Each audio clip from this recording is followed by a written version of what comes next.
Come shop for toys this Christmas at...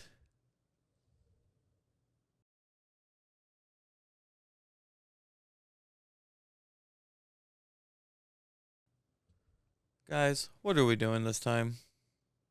Welcome back to Real Lounge Entertainment. As always, I'm Mike, and today is day 4 of 12 Days of Christmas Horrors, and today we finally close out the series Silent Night, Deadly Night.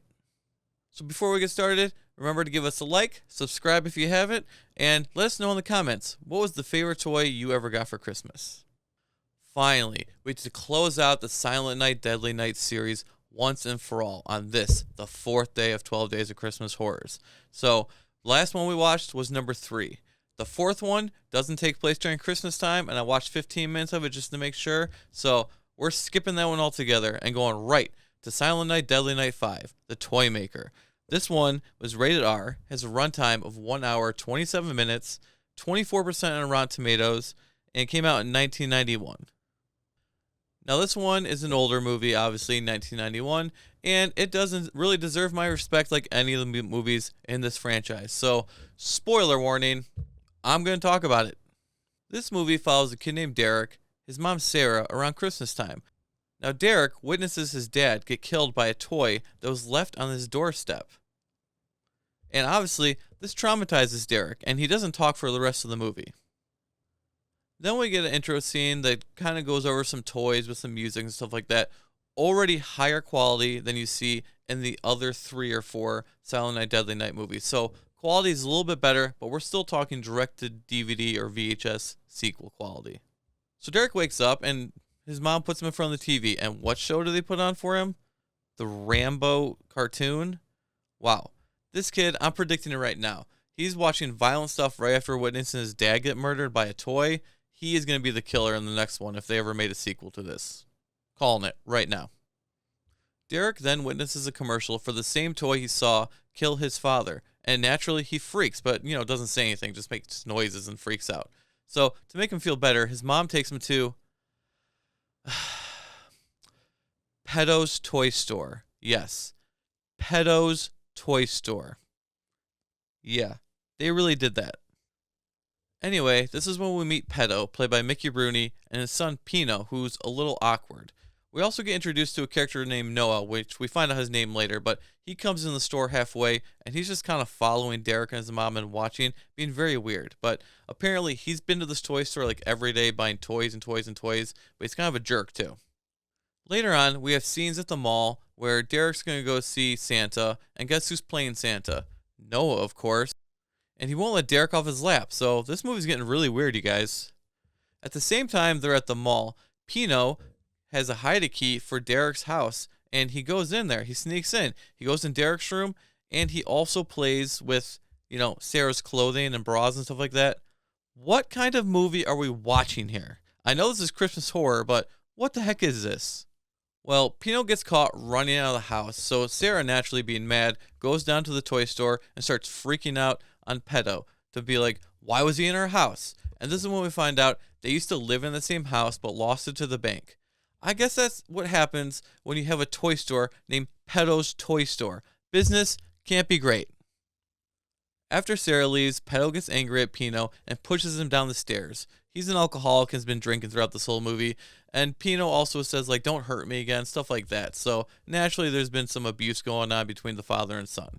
At the same time, it's nighttime. And Derek had got another gift randomly on his doorstep, but threw it in the trash. These turned out to be roller skates that his friend, or kind of friend, took from the trash and started wearing. Well, this kid also runs into a bully, and we get this scene right here.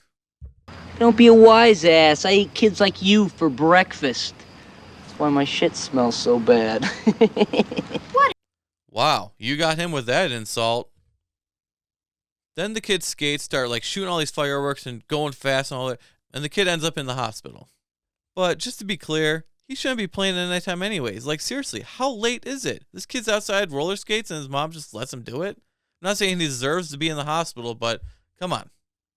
Alright, let's bang out some more of these plot points really fast. So, Noah, the guy who's been following them, is actually Derek's real dad, and they thought he was gone, so he comes back into the picture.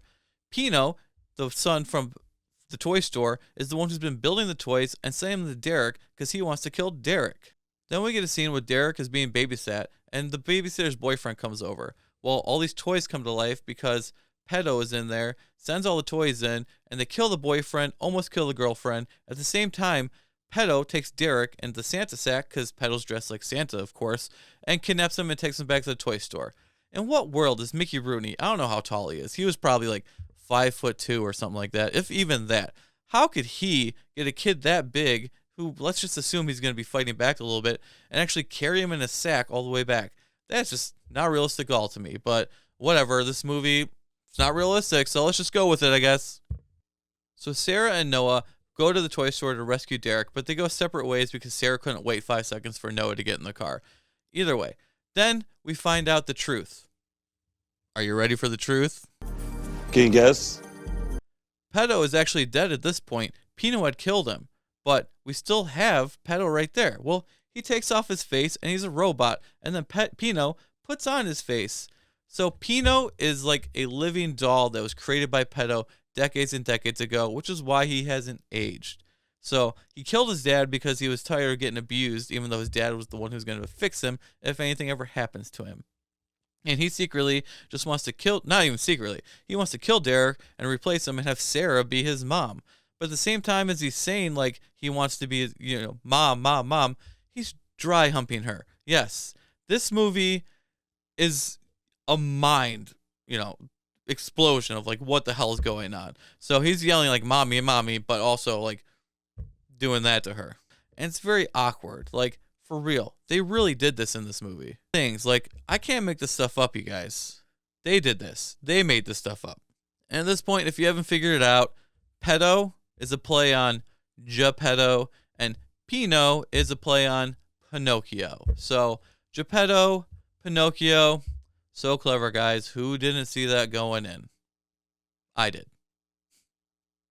Well, they kill Pino off, and all three of them escape alive and well. And Derek even finally talks at the end of the movie. So, what does Derek say for his first words?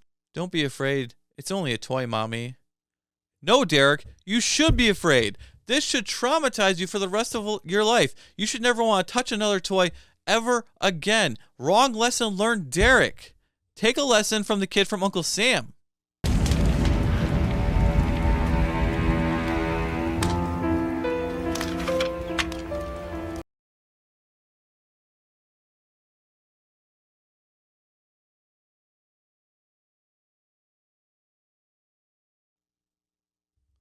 Yeah, burn it all, baby. All right, so this movie is quality-wise probably better than the first three movies. I mean, the first one stands out alone if you're only going to watch one. The first one, because it's classic, it's more Killer Santa. I'd rather watch that one.